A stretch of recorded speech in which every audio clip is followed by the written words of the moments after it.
Poppy SSC English second paper এই বইটি থেকে সাফিক্স প্রিফিক্সের প্র্যাকটিস পড়া হচ্ছে। তো 116তে বলা হচ্ছে computer is a modern dash. Computer is a modern, এখানে আছে ইনভেন্ট, সেখান থেকে হবে ইনভেনশন, অর্থাৎ কম্পিউটার হচ্ছে একটা আধুনিক আবিষ্কার। It is an electric device, it stores dash on a dash tape on a, তাহলে ইট স্টোরস, এখানে আছে ফরমেশন, সেখান থেকে হবে ইনফরমেশন, অর্থাৎ এটা তথ্য মজুত করে। On a dash tape on a, এখানে আছে ম্যাগনেট, সেখান থেকে হবে magnetic tape. Then it makes an dash and produces the data as required. Then it makes an analysis, এরপর এটা বিশ্লেষণ করে এবং যেরকম ডাটা রিকোয়ার্ড প্রয়োজন সেভাবে বিশ্লেষণ করে। Computer is really a very dash invention, is really a very, wonder আছে সেখান থেকে হবে ওয়ান্ডারফুল ইনভেনশন, এটা একটা বিস্ময়কর আবিষ্কার।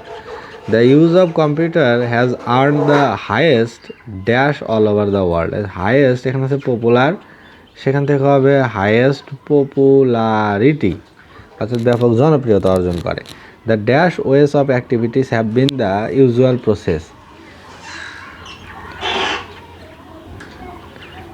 দ্য কম্পিউটার আছে এখানে, computer ways, the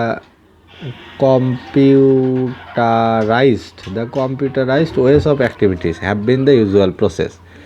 the dash device is the internet. The late আছে এখান থেকে হবে latest, the latest device is the internet, সবচেয়ে শেষ যে আবিষ্কার বা জনপ্রিয় লাস্টের দিকে হয়েছে সেটা হলো internet. Which has expedited dash of messages. এখানে আছে চেঞ্জ, এখান থেকে হবে এক্সচেঞ্জিং মানে বিনিময়, মেসেজ বা বার্তা বিনিময়ের ক্ষেত্রে। Das it has been the dash communication tool in modern life. It has been the power আছে সেখান থেকে হবে powerful communication tool in modern life, মানে বর্তমান সময়ে যোগাযোগ ব্যবস্থার একটি শক্তিশালী একটা মাধ্যম।